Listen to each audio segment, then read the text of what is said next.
নমস্কার, দেখছেন কলকাতা টিভি। আপনাদের সঙ্গে এই মুহূর্তে রয়েছে রবি। শুরু করছি গুড মর্নিং কলকাতা।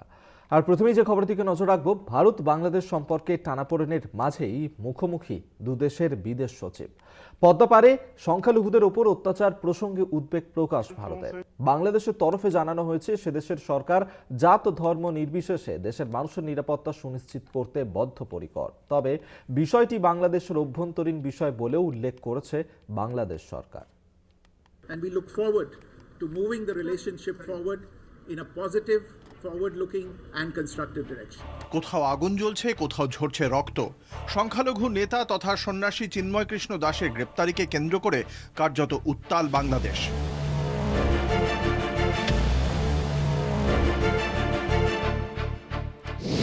পদ্মাপাড়ে দ্বিপাক্ষিক বৈঠক। মুখোমুখি ভারত বাংলাদেশের বিদেশ সচিব। পদ্মাপাড়ায় অশান্তির আঁচ পড়েছে গঙ্গাপাড়েও।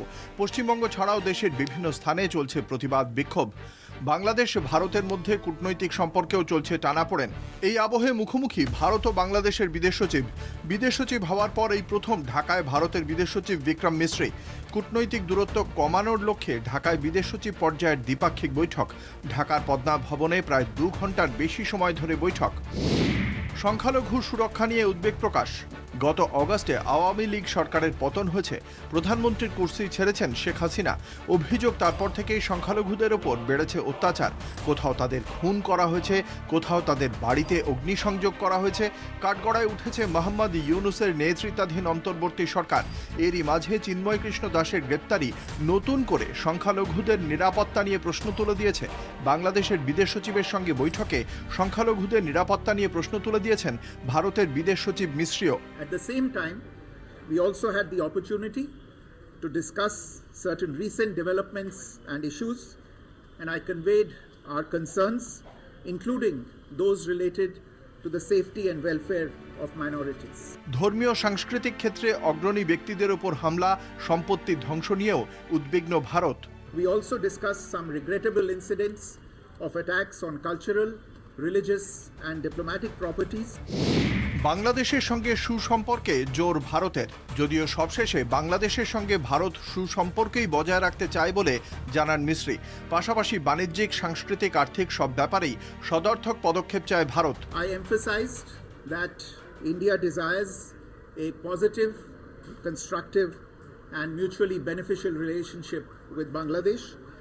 We have always seen in the past and we continue to see in the future this relationship as a people-centric and people-oriented relationship, one that has the benefit of all the people as its central motivational force. রাজনৈতিক পট পরিবর্তনে ভারত বাংলাদেশের বিদ্যমান দ্বিপাক্ষীয় সম্পর্ক নিয়ে বিস্তারিত আলোচনা হয় বৈঠকে। তবে কি দুদেশের কূটনৈতিক দূরত্ব কমল? উঠছে প্রশ্ন। বাংলাদেশের সঙ্গে সম্পর্ক একটি গঠনমূলক দিকে এগিয়ে যাবে, এমনটাই প্রত্যাশা ভারতের। কলকাতা টিভি। সম্প্রতি বাংলাদেশের প্রধানমন্ত্রী শেখ হাসিনা ও সিরিয়ার প্রেসিডেন্ট বাশার আল আসাদ দেশ ছেড়েছেন। অতীতেও নানা কারণে দেশ ছাড়তে হয়েছে অনেক রাষ্ট্রপ্রধানকে। ছড়াচ্ছে রাজনৈতিক অস্থিরতা, দুশ্চিন্তা বাড়ছে ভারত সহ এশিয়ার অন্যান্য দেশগুলোর। সম্প্রতি বাংলাদেশের প্রধানমন্ত্রী শেখ হাসিনা ও সিরিয়ার প্রেসিডেন্ট বাশার আল আসাদ দেশ ছেড়েছেন। অতীতেও নানা কারণে দেশ ছাড়তে হয়েছে অনেক রাষ্ট্রপ্রধানকে। অ্যাপোলো মিল্টন ওবোতে ব্রিটিশ উপনিবেশবাদ মুক্ত স্বাধীন উগান্ডার কাণ্ডারি। স্বাধীনতার পর তিনি উগান্ডার প্রধানমন্ত্রী ও রাষ্ট্রপতি হিসেবে দায়িত্ব পালন করেছিলেন। ওবোতের সঙ্গে বন্ধুত্বের সুযোগ কাজে লাগিয়ে 1971 সালে ইদি আমিন দাদা দেশের ক্ষমতা দখল করেন। ওবোতে তানজানিয়ায় পালিয়ে যান ইদি আমিন দাদা, দ্য বুচার অফ উগান্ডা। ইদি আমিন দাদার রাজত্বকালে 1978 সালে উগান্ডায় গৃহযুদ্ধের পরিস্থিতি তৈরি হয়। ইদি আমিন কোণঠাসা হয়ে তানজানিয়া আক্রমণ করেন। পর্যুদস্ত হয়ে পিছু হটে আমিনের অনুগত বাহিনী। বিদ্রোহীরা 1978 সালে উগান্ডার রাজধানী কাম্পালা দখল করে। স্বৈরাচারী ইদি আমিন লিবিয়া পালিয়ে গিয়ে মুয়াম্মার গাদ্দাফির কাছে প্রাণ রক্ষা করেন। মুয়াম্মার আল গাদ্দাফি। লিবীয় নেতা মুয়াম্মার আল গাদ্দাফি ক্ষমতায় এসেছিলেন 1969 সালে মাত্র 27 বছর বয়সে। দীর্ঘ 42 বছর তিনি রাষ্ট্র পরিচালনা করেছেন দুর্দণ্ড প্রতাপে। কিন্তু 2011 সালে শুরু হওয়া আরব বসন্তের ছোঁয়ায় গাদ্দাফি টিকতে পারেননি। বিদ্রোহীদের হাতে ত্রিপোলি পতনের প্রাক্কালে তিনি সপরিবারে ত্রিপোলি ছেড়ে পালিয়ে যান। আশরাফ ঘানি। প্রায় ২০ বছর শাসনের পর ন্যাটো সৈন্যরা চলে যাওয়ার পরই আফগানিস্তানের দখল নিতে শুরু করে তালিবান। 2021-এর 15ই আগস্ট তালিবানের হাতে আফগানিস্তানের রাজধানী কাবুলের পতন হয়। তৎকালীন প্রেসিডেন্ট আশরাফ ঘানি আফগানিস্তান থেকে পালিয়ে যান। সংযুক্ত আরব আমিরশাহীর আশ্রয়ে ছিলেন ঘানি। গোতাবায়া রাজাপাকসে। অর্থনৈতিক অচলাবস্থার কারণে অস্থিরতা দেখা দেয় শ্রীলঙ্কায়। শুরু হয় রাজনৈতিক ডামাডোল। 2022-এর জুলাই মাসে কয়েক হাজার বিক্ষোভকারী রাজধানী কলম্বোয় জড়ো হয়। প্রেসিডেন্টের বাসভবন দখল করে। বিক্ষোভকারীদের আক্রমণে দেশ ছেড়ে পালিয়ে যান প্রেসিডেন্ট গোতাবায়া রাজাপাকসে। চলতি বছরের মাঝামাঝি সময় আওয়ামী লীগের নির্বাচিত সরকারের বিরুদ্ধে জনরোষ আছড়ে পড়ে বাংলাদেশে। কোটা বিরোধী আন্দোলনের পাশাপাশি দেশের গণতন্ত্র পুনরুদ্ধারের দাবিও জোরালো হয়ে ওঠে। বিক্ষোভের জেরে দেশ ছাড়েন তৎকালীন প্রধানমন্ত্রী শেখ হাসিনা। ঢাকা থেকে এসে ভারতে আশ্রয় নেন মুজিব কন্যা বশার আল আসাদ। বাথ পার্টির 5 দশকের শাসনের অবসান সিরিয়ায়। বশার আল আসাদ সরকারের পতন। 8ই ডিসেম্বর রবিবার সিরিয়ার দখল নেয় বিদ্রোহীরা। দেশের রাজধানী দামাস্কাসের দখল নেয় সশস্ত্র বাহিনী। বিদ্রোহের মুখে দেশ ছেড়ে পালান প্রেসিডেন্ট আসাদ। রাষ্ট্রপ্রধানদের দেশ ছাড়ার পেছনে থাকে নানা অভ্যন্তরীণ অচলাবস্থা। কিন্তু সেই অস্থিরতা শুধু রাষ্ট্রের গণ্ডিতে সীমাবদ্ধ থাকে না, তার কুপ্রভাব ছড়িয়ে পড়ে প্রতিবেশী দেশে বা মহাদেশের অন্যত্র। আর বর্তমান পরিস্থিতিতে সেই দুশ্চিন্তাই বাড়ছে ভারত সহ এশিয়ার অন্যান্য দেশগুলির। কলকাতা টিভি।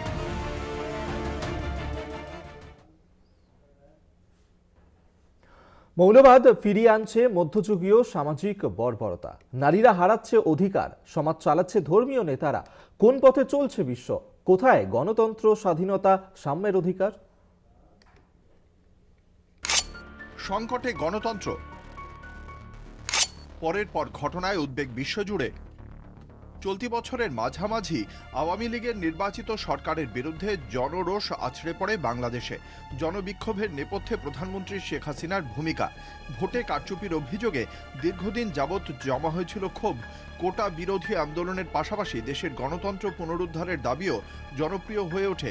সেই বিক্ষোভের জেরে হাসিনা ভারতে আশ্রয় নিলেও বাংলাদেশের অন্তর্বর্তী প্রশাসনের নামে মৌলবাদী শক্তি বিপুল উৎসাহে ময়দানে নেমে পড়েছে।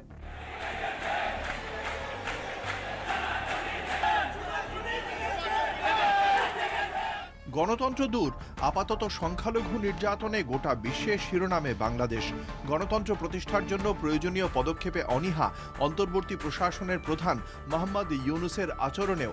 এক স্বৈর শাসনের বদলে গণতন্ত্র নয়, জায়গা করে নিচ্ছে মৌলবাদ নির্ভর প্রশাসন।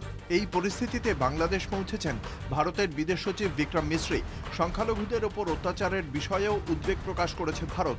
সেই সঙ্গে কড়া বার্তায় মিশ্রি সাফ জানিয়েছেন, আমরা চাই না বাংলাদেশের সঙ্গে সম্পর্ক নষ্ট হোক। পড়শি দেশের অগ্নিগর্ভ পরিস্থিতির আঁচ থেকে রাজ্যকে বাঁচাতে সাবধানতার বার্তা মুখ্যমন্ত্রী মমতা বন্দ্যোপাধ্যায়ের। যারা কেউ কেউ বলছে বিহার দখল করব, উড়িষ্যা দখল করব, আমি বলি ভাই ভালো থাকবেন, সুস্থ থাকবেন, সুন্দর থাকবেন। কিন্তু এত বড় হিম্মত আপনাদের কেন কারো নেই যে বাংলা, বিহার, উড়িষ্যা সব নিয়ে নেবেন আর আমরা বসে বসে ললিপপ খাবো।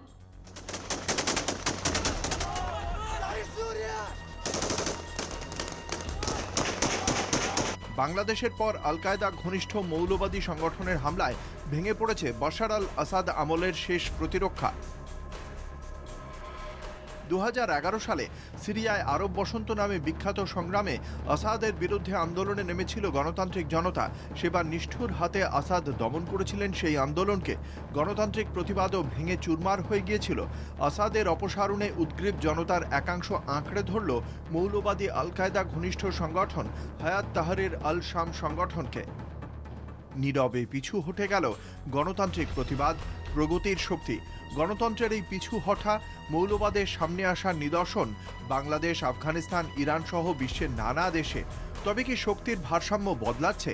গণতন্ত্রের ঐতিহাসিক পিছু হঠা দেখছে বিশ্ব। মৌলবাদ ফিরিয়ে আনছে মধ্যযুগীয় সামাজিক বর্বরতা। নারীরা হারাচ্ছে সব অধিকার। সমাজ চালাচ্ছে ধর্মীয় নেতারা। হিন্দুত্বের নামে মধ্যযুগীয় দাপাদাপি স্থান পেয়েছে ভারতেও। কোন পথে চলেছে বিশ্ব? কোথায় গণতন্ত্র, স্বাধীনতা, সাম্যের অধিকার? কলকাতা টিভি।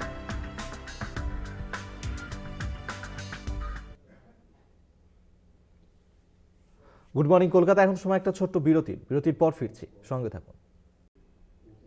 জ্ঞানব্যাপী মসজিদের সমীক্ষার নির্দেশে বিতর্ক। জ্ঞানব্যাপী সমীক্ষার নির্দেশে খুলেছে প্যান্ডোরার বক্স। মুসলিম উপাসনা স্থল নিয়ে বিতর্কিত দাবি হিন্দু সংগঠনের। সুপ্রিম কোর্টে আইন বদলের মামলার শুনানি 12 ডিসেম্বর। অযোধ্যার রাম মন্দির নির্মাণের পর আর দেশের কোনো ধর্মীয় স্থানের ধাঁচা বদলানো যাবে না।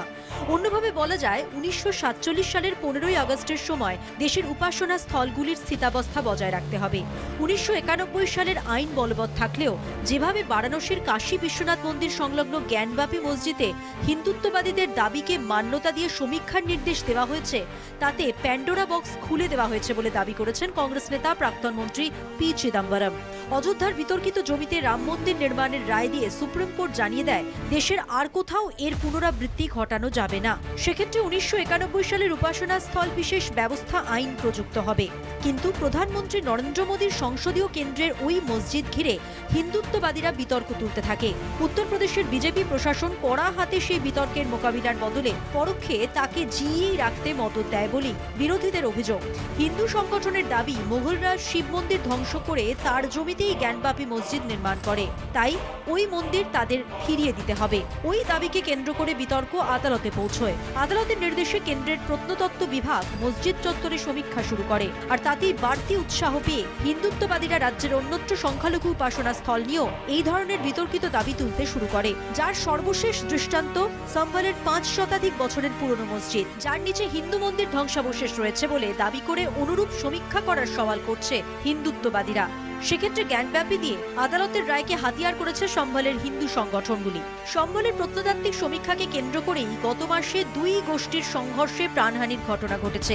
জ্ঞানব্যাপী মামলার আদেশ অনুসরণে একাধিক বিতর্ক দেখা দিয়েছে। কেন্দ্রের শাসক বিজেপির পরোক্ষ মদতে একের পর এক বিতর্ক খুঁচিয়ে তোলা হচ্ছে।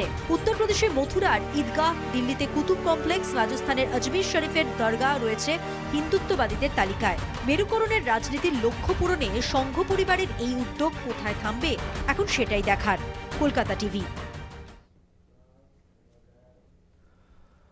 বাংলা দখলের কথা বলবেন, আমরা বসে ললিপপ খাবো না। বিধানসভায় বাংলাদেশ ইস্যুতে বিএনপি নেতার মন্তব্যের কড়া জবাব মুখ্যমন্ত্রী মমতা বন্দ্যোপাধ্যায়ের। একই সঙ্গে সবাইকে উস্কানিমূলক কথা বলা থেকেও বিরত থাকার অনুরোধ জানান তিনি। অত্যাচারিত গরিব মানুষ বাংলায় আসতে চাইলে অসুবিধা নেই বলেই জানান মুখ্যমন্ত্রী।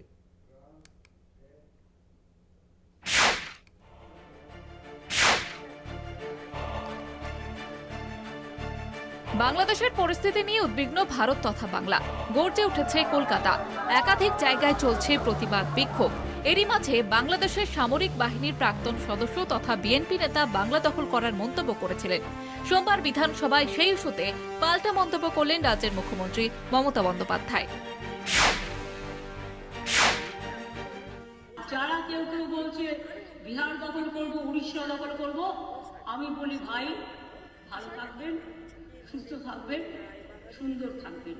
কিন্তু এত বড় হিম্মত আপনাদের কেন কারো নেই যে বাংলা, বিহার, উড়িষ্যা সব নিয়ে নেবেন আর আমরা বসে বসে ললিপপ খাবো। ওপার বাংলার অশান্ত পরিবেশে হিন্দু সহ সংখ্যালঘুদের সুরক্ষার জন্য শান্তি বাহিনী পাঠানোর প্রস্তাব আগেই দিয়েছিলেন মমতা বন্দ্যোপাধ্যায়। তবে বিএনপি নেতার মন্তব্যে কড়া জবাব দিয়েছেন মুখ্যমন্ত্রী। তিনি বলেন, বাংলা, ওড়িশা, ঝাড়খণ্ড দখল করবেন, সেই ক্ষমতা নেই। আর আমরা বসে ললিপপ খাবো এটা ভাববেন না। এদিন মমতা আরও জানান, অত্যাচারের মুখে পড়ে অনেকেই বাংলায় আসতে চাইছেন। বিষয়টি বিএসএফ দেখছে। এই নিয়ে কোনো মন্তব্য তিনি করবেন না। এদিন মুখ্যমন্ত্রী অনুরোধ করে বলেন, কেউ যেন কোনো প্ররোচনায় পা না দেয়, উস্কানিমূলক কথাও যেন কেউ না বলেন। কিছু ফেক ভিডিও ভাইরাল করা হচ্ছে, এটা নির্দিষ্ট রাজনৈতিক দল করছে, রাজনীতি করবেন না। কেন্দ্র সরকারের গাইডলাইন মেনে চলতে হবে। গরিব মানুষরা আসলে আমাদের কোনো অসুবিধা নেই। যারা ভাবছেন এটা নিয়ে রাজনীতি করবেন, তারা জেনে রাখুন, ওটা করতে গেলে আপনার রাজ্যেরও ক্ষতি হবে, ওখানেও যারা আমাদের বন্ধু বান্ধবরা আছে, ভাই বোনেরা আছে, তাদেরও ক্ষতি হবে। আমরা এটা চাই না। গভর্নমেন্টের কতগুলো পলিসি আছে, যেমন এক্সটার্নাল অ্যাফেয়ার্স পলিসি, এটা গভর্নমেন্ট অফ ইন্ডিয়ার ভাগ্যে পড়ে, আমাদের নয়, ওদের জুরিসডিকশনে পড়ে। অনেকে ওপার বাংলা থেকে এপার বাংলা আসতে চাইছে, কিন্তু তারা ঢুকতে পারছে না। আমাদের কোনো আপত্তি নেই, কিন্তু সেখানে বর্ডার সিকিউরিটি ফোর্স দায়িত্ব নিয়েছেন, তারা আসতে দেবে কি দেবে না এটা তাদের ব্যাপার, সেই নিয়েও আমি কোনো কটু মন্তব্যে যাব না। এই পরিস্থিতিতে মঙ্গলবার দীঘা যাচ্ছেন মুখ্যমন্ত্রী মমতা বন্দ্যোপাধ্যায়। জগন্নাথ দেবের মন্দিরের কাজকর্ম খতিয়ে দেখবেন তিনি। 12 ডিসেম্বর দীঘাতেই থাকবেন মুখ্যমন্ত্রী। কলকাতা টিভি।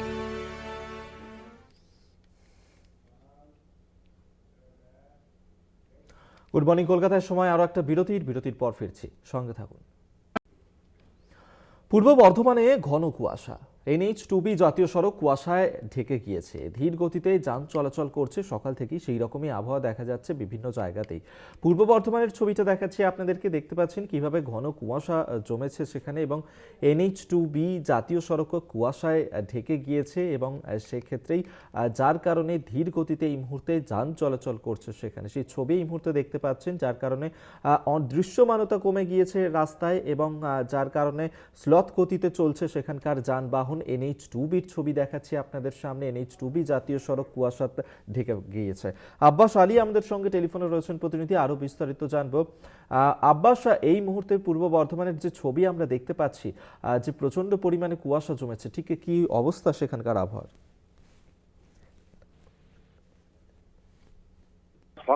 সকাল বলা যাবে না, ভোর থেকে কিন্তু একবারে কুয়াশায় ঢেকে গেছে গোটা এলাকা।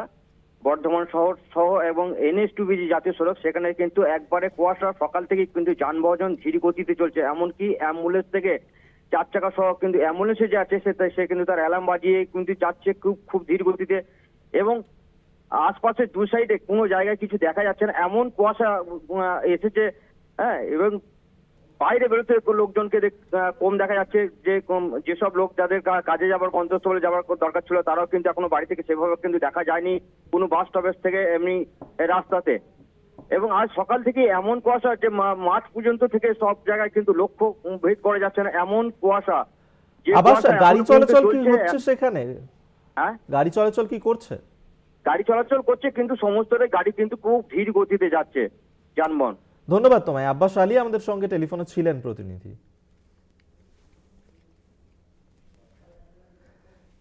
সেই ছবি এই মুহূর্তে দেখাচ্ছি আপনাদেরকে পূর্ব বর্ধমানের NH2Bতে, এবং সেখানেই যেভাবে জাতীয় সড়ক কুয়াশায় আচ্ছন্ন হয়ে পড়েছে, যার কারণে সকাল থেকেই যানবাহন চলাচল অনেকটাই ধীর গতিতে রয়েছে এবং দৃশ্যমানতা কমে গিয়েছে রাস্তার, এবং যার কারণেই কুয়াশার কারণেই মূলত এই অবস্থা। সকাল থেকেই এই আবহাওয়া ধরা পড়ছে পূর্ব বর্ধমানে।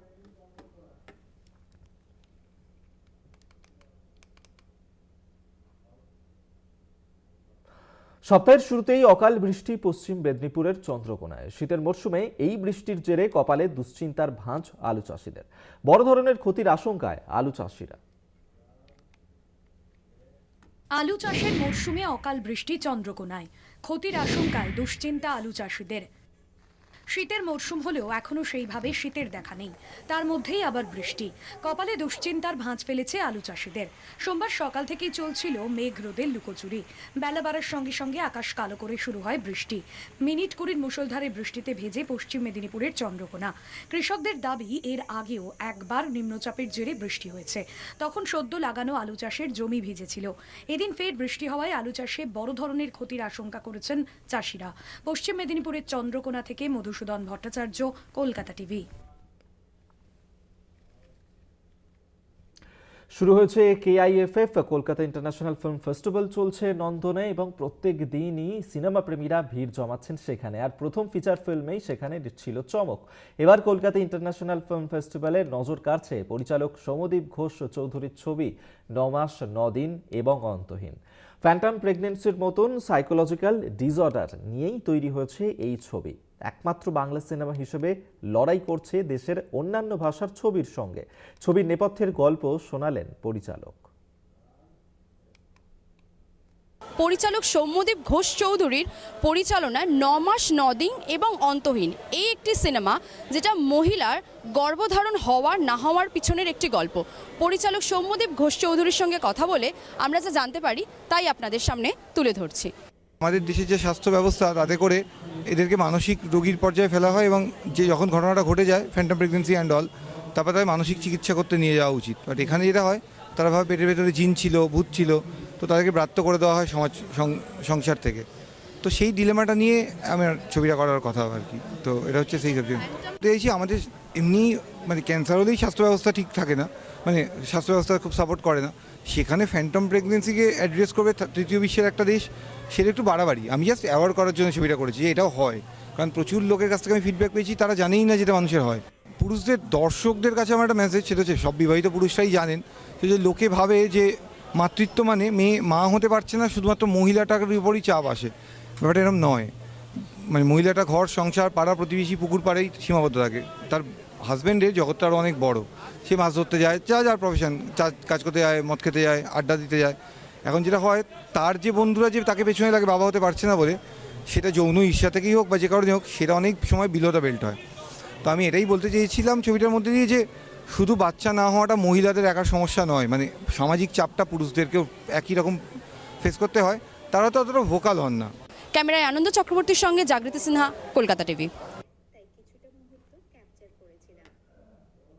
গুড মর্নিং কলকাতা এই পর্যন্তই। দেখতে থাকুন কলকাতা টিভি, রাত দিন 7 দিন।